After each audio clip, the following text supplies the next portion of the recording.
Donc, les BG, on se retrouve maintenant pour la dernière vidéo, donc, où on va voir comment utiliser les trendlines. Donc, hop, on fait du vide. Donc, une trendline, c'est quoi? Un basique, même si certains n'aiment pas ça, d'autres adorent ça. Personnellement, je suis pas un fan absolu des trendlines, mais pour autant, je vais vous montrer que ça a une importance sur le marché et que c'est à utiliser avec, en complément d'autres choses. Donc, une trendline, c'est quoi? Tout simplement quand le prix fait ça et que vous avez au moins 3 points de contact. Donc là, on va dire que voilà, là j'ai une trendline. Là, c'est très précis évidemment. J'ai mon premier point de contact, mon deuxième point de contact. On peut anticiper ce troisième. Et voilà, j'ai un mouvement suivi par une trendline. En fait, une trendline, ça vous permet juste de suivre un mouvement et de potentiellement confirmer que bah, vous êtes dans le bon sens ou autre. Alors, on va se mettre à en chercher une très simplement sur le marché. Hop, alors, je vais chercher seul. Voilà, j'ai tracé une des capitales que j'avais sur notre graphique. Celle-là, c'est une trendline baissière. Donc, là, on sait qu'on est dans cette phase de mouvement haussier, suivie de notre tendance secondaire à la baisse. On sait que du coup, on est baissier. Donc, le but d'une trendline, c'est, je sais que certains ne savent pas comment les placer, est-ce qu'on prend les mèches, on s'en fout. Je vous dis honnêtement, on s'en fout. Vous pouvez très bien placer deux trendlines comme ça, une qui prend les mèches, une qui prend le corps des bougies, et vous vous foutez une zone en diagonale. On s'en fout. Le but, c'est d'avoir une idée. C'est pas d'avoir un point précis de, oui, vous pouvez vendre des fois les trendlines, vous pouvez vendre les points, acheter sur les points précisément et tout. Oui, ça marche. Bien sûr que ça marche sur certains points. Mais bien sûr que ça marche. Dans certains points, ça marche pas. C'est des probabilités. Le but, c'est de cumuler, entre guillemets, les indicateurs, même si c'est pas forcément des indicateurs, c'est de cumuler des structures de marché avec du Fibonacci, avec des trendlines, avec des zones, avec les zones de polarité, avec les ranges, etc., etc. Le but, c'est de cumuler tout ça pour réussir à dégager une stratégie efficace.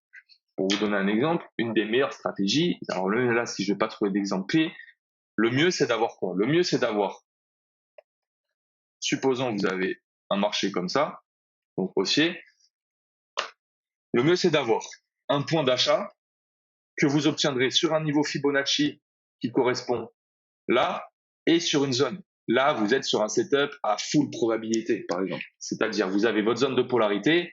J'ai pas de graphique pour vous montrer. Vous avez la zone de polarité, donc j'en sais rien. Moi, le prix, il est monté comme ça, peu importe, nanana. Enfin, on va vous faire comme ça, du coup, c'est complètement dégueulasse. Mais supposons le prix, il est, ouais, non, on va le faire comme ça. Supposons, en fait, on avait une trendline long terme. Ce serait plus comme ça que j'aurais dû vous le montrer. C'est-à-dire que le prix, en fait, on va prolonger la trendline. Ok, ça me fait chier. Voilà. Supposons qu'en fait, on a tout simplement un graphique où le prix, il a fait ça, tac, tac, tac, tac, tac, tac, tac, j'en sais rien, moi.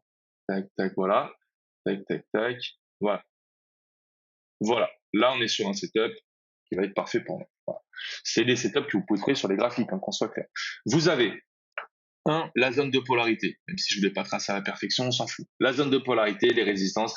Imaginons que là, on avait eu un pullback, j'en sais rien. Ou là, c'est le pullback, par exemple. Vous avez le niveau Fibo 50-61, plus vous avez la trendline. Là, vous cumulez, en gros, vous additionnez un peu les probabilités dans votre sens. Est-ce que ça marcherait à 100%? Mais pas du tout. Mais il y a peut-être, j'en sais rien, je dis n'importe quoi. Si normalement vous avez 60% de chance avec la trendline que de probabilité d'avoir un rebond dans cette zone, là vous additionnez Fibo, vous additionnez la zone, je sais pas, vous êtes peut-être sur un setup à 80% de probabilité de réussite. Peu importe. Et je vous dis des chiffres au hasard, hein, commencez pas. C'est vraiment juste pour vous donner une idée. Là, après, imaginez en plus, vous avez là cette trend baissière, vous la break, hop, c'est un pullback, ça confirme encore l'analyse, etc. Le but, c'est de cumuler. Je préfère le préciser parce que c'est ultra important. Il y en a certains, après, ils vont utiliser les trucs un par un, etc. Oui, on peut utiliser que Fibonacci et tout, mais par exemple, s'il faut en choisir un seul entre les zones Fibonacci et les trendlines, je choisirais Fibonacci. On soit clair, ensuite les zones et ensuite les trendlines. Par contre, je préfère tout utiliser ensemble. Là, donc, du coup, on va revenir dans cet exemple où là, on a une trendline. Donc, je vous ai fait une zone de trendline comme ça, au moins, c'est plus simple à voir. Vous avez un point de contact ici, un autre ici, globalement, il y en a deux même, un nouveau ici, et là, derrière, on a quoi? Là, on est dans le break. Donc, le break, tout simplement, c'est-à-dire qu'on break et que probablement, on est en train d'inverser la tendance. On a un retournement de tendance. Et ça, c'est intéressant. Est-ce qu'on a un pullback? Non, absolument pas. On est sur un break et ça part. On est sur un break et ça part. Par contre, c'est là qu'on utilise justement le cumul des stratégies.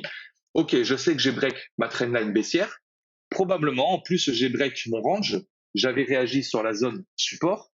Je suis sur la zone de polarité, je suis en train de la break. Ouais, là, putain, là, c'est top signal. Là, c'est de l'achat.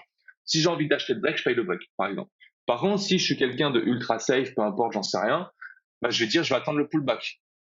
Le pullback trade, bah non, on l'a jamais fait. On est parti tellement loin comme ça que le pullback trade, il aurait été à 30 000. Ça aurait été pas mal aussi. Il y a la zone à 30 000. Mais là, on s'est arrêté à la zone de polarité. Sur la zone de polarité, j'ai quoi? J'ai plusieurs choses intéressantes. C'est que déjà, j'ai le niveau d'impulsion du break qui est là. Le niveau d'impulsion du break, c'est marrant, on est à la grosse bougie. Bah, c'est marrant parce qu'à chaque fois, on a des mèches dessus, vous voyez? C'est intéressant aussi, les impulsions. Ensuite, derrière, j'ai quoi? J'ai ma zone de polarité. Donc, c'est à prendre en compte. Et derrière, j'ai quoi? Si je mets mon Fibonacci là, bah, je suis dans ma zone 50%, 61%. Donc là, ouais, là, c'est ultra intéressant. Là, j'ai cumulé toutes les stratégies ensemble. Alors oui, là, on est sur un graphique, l'exemple est terminé, etc., etc. Bien sûr, c'est plus facile de vous montrer comme ça. Mais je suis là pour vous montrer des cas que vous pouvez retrouver sur d'autres graphiques. C'est ça le but. C'est que le marché, il faut savoir que le marché, il se répète. On l'a vu tout à l'heure. Là, on a comparé la situation ici à la situation actuelle ici. Vous voyez bien qu'on a quand même beaucoup de similitudes. Le niveau Fibo 61%, les mèches, le dip, etc. derrière. Le marché, il y a une psychologie de marché. Il faut savoir que c'est pas vous, c'est pas moi non plus qui ont bougé le marché et nous on fait rien du tout dans ce marché. Qu'on soit clair, c'est même pas forcément les petites waves, c'est vraiment les fonds, c'est vraiment les gros portefeuilles. Et quand je vous dis gros portefeuille, c'est pas 1 million, 2 millions qui vont faire bouger le Bitcoin, d'accord? Donc même si ça peut faire bouger en micro pourcent, mais c'est pas ça qui le fait bouger. Donc du coup, ils ont des façons de faire. Comme des fois, il y en a, ils vous parlent de Wyckoff, par exemple. C'est des modèles, oui, c'est des modèles qui se voient dans le temps, etc. Mais donc, du coup, ils ont des façons de faire. Est-ce que eux, ils sont là avec leur Fibonacci, etc. Mais alors, pas du tout. Alors qu'on soit clair, les, les fonds et tout, Fibonacci, Trendline, etc., ils en ont rien à foutre. Pour eux, c'est du price action, c'est des prix, c'est des niveaux. 30 000, bah, c'est un niveau à acheter. 50 000, c'est probablement aussi à acheter des fois quand on est sur des pullbacks, etc. 70 000, bah, c'est probablement le niveau de vente, même si on peut le break, etc. Eux, c'est des niveaux. D'accord? C'est de la logique de marché. Ils en ont rien à foutre de nos trucs. Par contre, nous, on arrive à déceler, en fait, avec des indicateurs, ou alors même avec une vision de la structure du marché, bah, des niveaux qui les font réagir, comme on peut le voir ici, comme on peut le voir ici, comme avec Fibo, etc. Et c'est à nous de nous aider de la meilleure des façons possibles pour réussir. D'accord? Donc, du coup, pour les trendlines, là, vous avez vu l'exemple. On peut aussi voir des exemples de trendlines qu'on aurait pu anticiper qui n'existent pas. On a, par exemple, celle-là. En soi, elle n'existe pas. Si elle existe, j'abuse.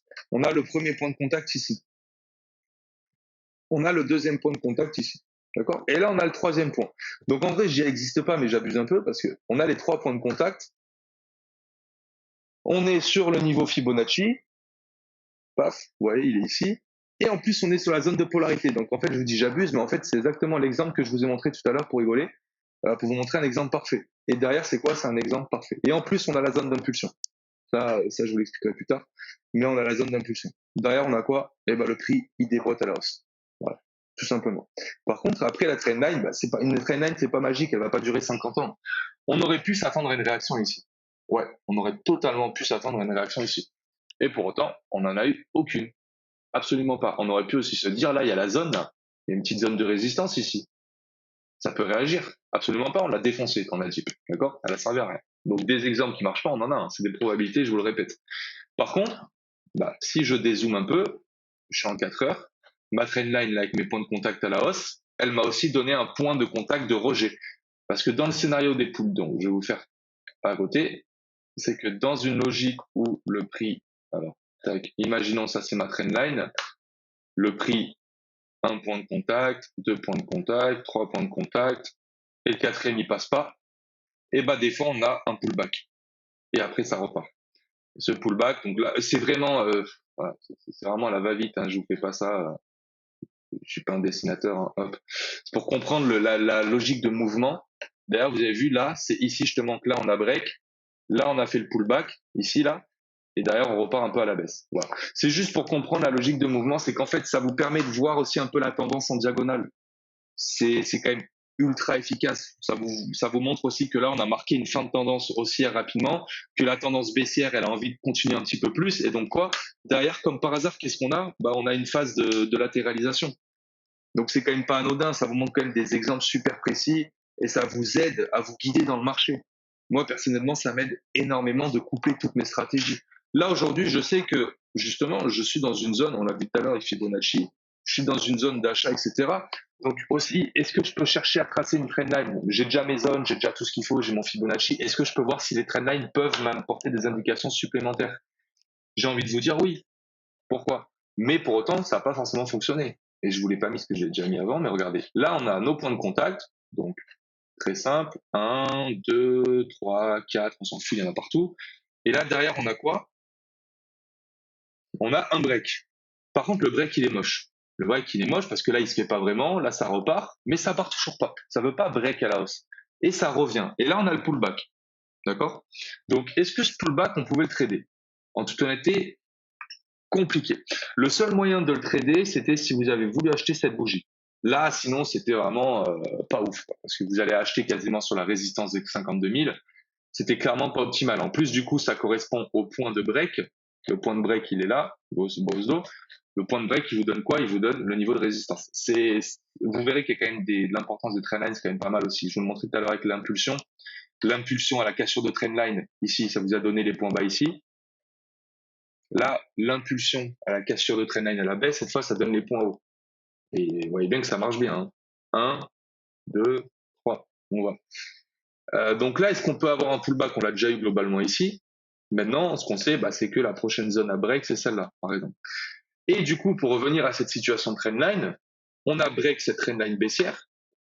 On peut se dire, bon, du coup, je mets mon petit niveau Fibonacci, tac, tac, je prends mon point bas. Je sais que là, maintenant, je peux aller viser la zone 50-61 en TP, par exemple, donc 56 000, 59 000. Probablement qu'après ce break, je vais faire ça. Ouais, peut-être. Peut-être. Justement, on a vu tout à l'heure que la phase de latéralisation, pardon, elle peut très bien nous donner encore un mouvement comme ça, venir un dernier point ici et partir comme ça. Et du coup, ce scénario de break de trendline là, il a fait ce pullback. Bon, techniquement, maintenant, on est sorti de cette petite tendance baissière. Je vais dire à court terme, mais ça reste à court terme sur l'échelle du graphique, c'est un mois. Et on peut venir chercher ce niveau. Donc voilà. Maintenant, j'ai envie de vous conclure cette vidéo pour vous rappeler les différentes techniques. C'est que on a tout simplement les zones avec les zones. Donc, on va mettre des entre-deux, c'est plus simple. Là, vous avez les zones à retenir, les zones de résistance, les zones d'achat, les zones de polarité. Derrière, vous avez les phases de range, donc c'est-à-dire le prix, il vient chercher, il joue entre les bornes comme ça, d'accord? C'est le plus important. On retient les zones vendeuses, les zones acheteuses, la zone de polarité qui permet de déterminer ensuite la suite du mouvement. Est-ce qu'on repart à la hausse? Est-ce qu'on repart à la baisse? Je rappelle, zone de polarité, c'est la combinaison de support et de résistance, tout simplement. Cette zone de résistance qui aujourd'hui est une zone de résistance, demain, elle peut très bien devenir une zone de polarité. Parce que quand on va la casser, on va rebondir, on va revenir sur, on va faire ça, tac, tac, tac, tac. Ça deviendra une zone de polarité, tout simplement. Ensuite, on a Fibonacci. Je rappelle, Fibonacci. Très important. On prend les mouvements, on retrace, etc. C'est super important. Et enfin, dernier indicateur, tout simplement, les trendlines. Vous couplez tout. Je vous l'ai montré des exemples, il y en a plein. Il y en a plein. Évidemment, là, vous avez l'exemple parfait. Du coup, les 3 points de contact de la trendline, la zone de polarité, le niveau Fibonacci, le pullback après le break, la zone d'impulsion. Là, c'était vraiment un exemple parfait. D'ailleurs, je vous l'ai envoyé cet été, je vous l'avais montré. Des exemples comme ça, il n'y en a pas 12 quand on est en 4 heures ou en daily sur un graphique. Mais par contre, vous pouvez en trouver sur des plus petites unités de temps. Mais n'oubliez pas ce qu'on a vu dans la première vidéo, déterminer la tendance, c'est-à-dire que quand on analyse une tendance, on part des plus grosses unités de temps. Donc forcément, plus on réduit l'unité de temps et on se rapproche du 15 minutes, 30 minutes, même 5 minutes, du coup, un scénario comme ça, si vous le faites en 5 minutes, il a beaucoup moins de probabilité de réussir qu'un scénario comme ça sur du daily. C'est juste parce que la structure de marché, elle s'est construite pendant beaucoup plus de temps, grosse unité de temps. Donc, elle a beaucoup plus d'impact. Alors que si vous me faites ça sur un graphique en 5 minutes et que le graphique, il a même pas une demi-heure, ou alors il a 1 heure ou 2 heures, je sais pas, la structure de marché, elle peut très bien se faire déboîter par une seule bougie d'un coup, qui, elle, suit la logique de la tendance long terme, tout simplement. Donc voilà, j'espère que ces vidéos vont vous aider. En tout cas, si vous avez besoin d'aide sur le Discord, c'est très bien. Vous pouvez m'envoyer un message, vous me mettez un pin, @lordmarket, et je vous répondrai avec plaisir pour vous aider un peu plus si vous n'avez pas compris. Donc voilà, à plus tard les BG.